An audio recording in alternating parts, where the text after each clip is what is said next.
Слава Україні! Героям слава! Слава нації! Смерть ворогам! Україна! Понад все!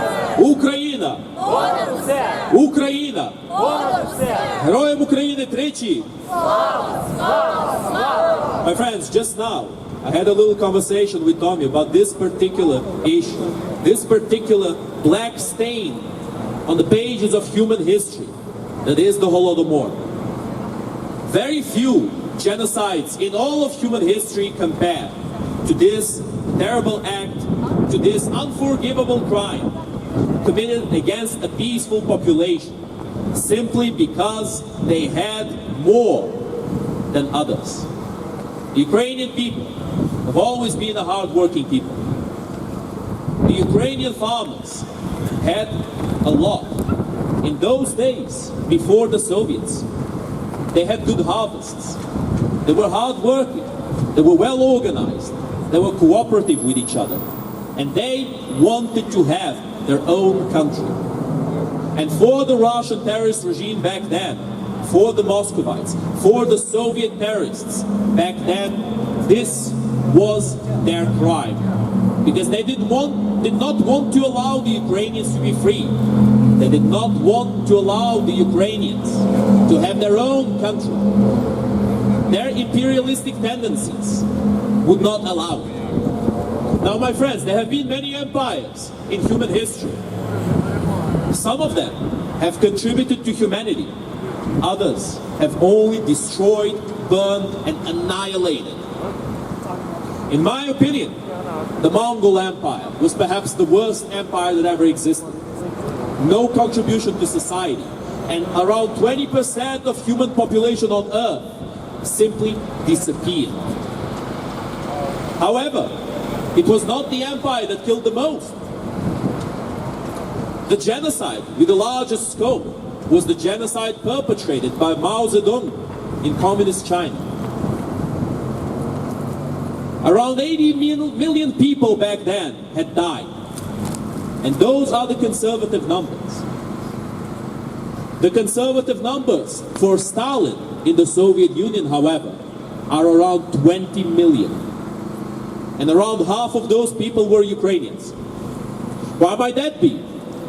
Ukraine is but one nation that was part of the Soviet Union. It was not even the most populous nation. So why is it that the Ukrainian people were hit the hardest by the Soviet regime? It is because the Ukrainians were the most freedom-loving nation of them all. The Ukrainians were singled out for always striving for their freedom, for always striving for a better future. Because a better future was never what the Soviet Union truly envisioned. The only future they envisioned was the future where their leaders would be sitting atop a mountain of skulls, comparable to those created by the many Mongol Khans. That is what they've always wanted. Not prosperity, not peace, not a better quality of life. Simply to stay in power forever. That is what the terrorist Soviet regime wanted. And that is what the terrorist Russian regime wants now. And yet, we have individuals who are proposing plans akin to go into a forest and finding the hungriest wolf and trying to play chess with him. This is the kind of plans we're being proposed from the likes of Orban, of Fico, of Tucker Carlson, and many others. I will not name all of these different politicians. We would be here all day. Russia has many shills. Russia has many pocketed politicians, and as we can call them. However, my friends, these are the most important ones and the most disgusting ones. And we need to understand them for what they are. The Russians are not our friends. We used to see them as brothers before this war began. That was a mistake. We can never see them as brothers anymore. But we can have peace with them when they change their government, when they repent, and when they pay back what they owe to the Ukrainian people. When they give back all of the lands they have taken away. When they do everything in their power to to atone for their crimes, that is when forgiveness will come. And not before that. Because a thief, a murderer, a rapist, who has never been punished, will continue to do the same thing over and over again. Punishment. Oh, thank you very much, my friend. Come here. Come here. Don't run away. Oh, he's doing a jest of goodwill, a goodwill gesture, as we might call it. You see, my friends, I don't need to prove anything, honestly. We have these individuals ready to prove it right on time, every single time. He drives by, he shouts, "Long live Russia." I think that's what he says, or "Viva la Russia." Maybe it was like a mix between Spanish and English. It's funny, really, that so many people that have so little connection to Russia, that have so little understanding of Russia, are so eager to defend Russia. It's truly comedic, really. But my friends, I come back to what I was saying before this lovely interruption here, which honestly I'm happy for. I'm always happy when we get some opposition here. It always gives new purpose to the next speech that we have to make. A purpose to show that these individuals are misguided. It's very rare for an actual Russian shill to come up here and to debate with us. In my experience, it happened at least once. It was an individual called David Kluz, a conspiracy theorist, with the group Not Our War. I debated with him right there, over there, not too far from the pig pen, as we can see it right now, not too far from that place. And I debated him about many different topics. Obviously, the main topic was Ukraine. However, the man was slippery like an eel. He did not want to answer any questions. I did manage to catch him on two particular questions. The first of them was, I asked him, what do you think the United Kingdom should do if it is part of a treaty, if it pledged, it gave its word, it signed the contract, was part of this treaty to help somebody else, and then in the end they say, oh, nope, we're not helping them. I asked him, what would he decide in such a situation? He said that they should not keep their word. Interesting, really. Honestly. I answered him that it's a good thing that Great Britain is not ruled by people such as yourself, because this country would lose all of its credibility already. And it is a good thing that Great Britain is not ruled by such conspiracy theorists and Russian shills, because this country would be long gone. Now, my friends, there's many critiques that people can give to any government. In fact, it's part and parcel of freedom of speech. We stand here and we can criticize things. If we wanted, we could criticize the British government. However, in terms of helping Ukraine, we believe that the British government does not deserve much criticism at all. In fact, the British government was one of the few governments on this planet who unequivocally support Ukraine and who always spearhead the opposition to the Russian terrorist regime. And that is why, my friends, we say, thank you, Britain! Thank you, Britain! Thank you, Britain! You're welcome, Britain! Thank you, Britain! You're welcome, Ukraine! Stop Russia! Stop the war! Stop Russia! Stop the war! Stop Russia! Stop the war! Stop Russia! Stop the war! Stop Russia! Stop the war! Stop Russia! Stop the war! Arm Ukraine as you promised! Arm Ukraine as you promised! Arm Ukraine as you promised! Arm Ukraine as you promised! Arm Ukraine as you promised! Arm Ukraine as you promised! So, my friends, I always like to remind people that when many countries were getting cold feet, and they said that giving thanks to Ukraine was too much of an escalation. No, we can't be giving them thanks. The United Kingdom provided their Challenger tanks, and it finally broke the taboo. And shortly after, we've received the Leopard tanks from Germany and many other countries that had Leopard tanks of their own. And we have received the Abrams tanks from the United States. For that we say, thank you. Well, once again, the free world was getting cold feet. and was saying that long-range missiles to Ukraine was too much of a provocation against Russia. I mean, it's not like we're at war with Russia or anything, right? A silly argument to make, I'm sure you'll agree, my friends.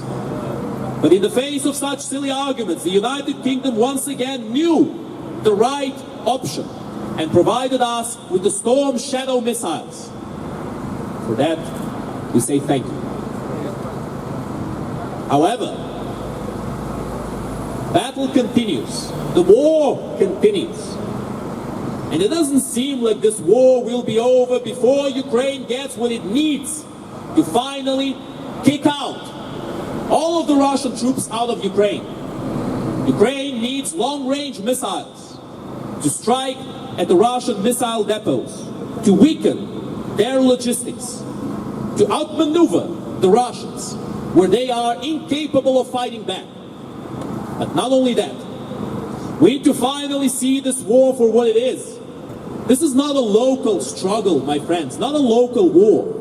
This is a global struggle between the free world and the enslaved world. We need to understand that. And we need to make our choice whether we want to live as free men and women in the West, or we want to live as slaves, as meat, as cattle fodder in Russia, North Korea, Iran, or any of their beneficiaries and any of their proxies, such as Hamas, Hezbollah, and the Houthis. Because proxies, they have many. Terrorists who they provide with weapons and funds to make sure that they destabilize whatever region they are in. It has happened in the past, and it will continue to happen in the future, my friends. Now, at long last, the West is slowly waking up, but it's not fast enough. Every day people are dying in Ukraine because of the Russian terrorist regime, who has not yet been put on its place for good. We want peace for Ukraine. Not for a day, not for a week, not for a month, but forever. But we have had peace agreements with Russia in the past, and they have never lasted long, let me tell you that, my friends. We've had the most famous of them all, and yet our opposition does not know about this one. The Budapest Memorandum, where the Ukrainians have given up the third biggest nuclear arsenal in the world in exchange for a peace agreement and an agreement of non-violation of borders. We've had the Ukraine and Russia Friendship Treaty, another treaty broken by the Russians all the way back in 2014. Another treaty in which they recognized Ukrainian sovereignty over their borders pre-2014. And yet Putin has changed this tune quite a lot. I guess those contracts he signed, that word that he gave, it meant nothing. And it will mean nothing in the future if we do not finally show them that there are consequences for not keeping your word, for violating the contract that you have signed, for opposing world peace and international agreements. These authoritarian regimes, my friends, they need to understand that there are consequences for such actions, that there are consequences for genocide. And if they do not understand this, then they will continue doing as they have been.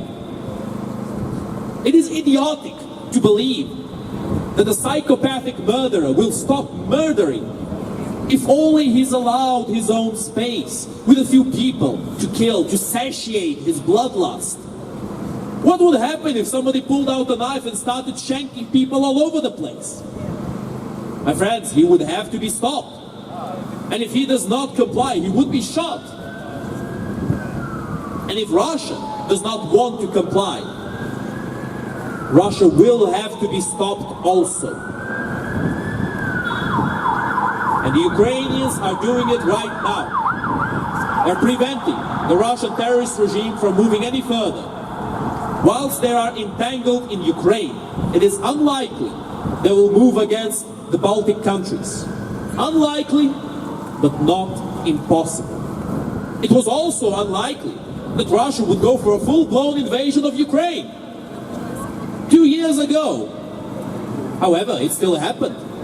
We can't expect to predict the actions of the unreasonable, because Russia expects us to not react. And that is exactly why we need to finally start acting, instead of always giving them the opportunity to act first, to draw first blood, to make the first move. Initiative is what the West needs to take back from the terrorist regimes. Initiative is what we are asking every person in this great country to help us with. Initiative to help the Ukrainian people finally beat the Russian terrorist regime and finally achieve freedom and peace. Russia is a terrorist state. Russia is a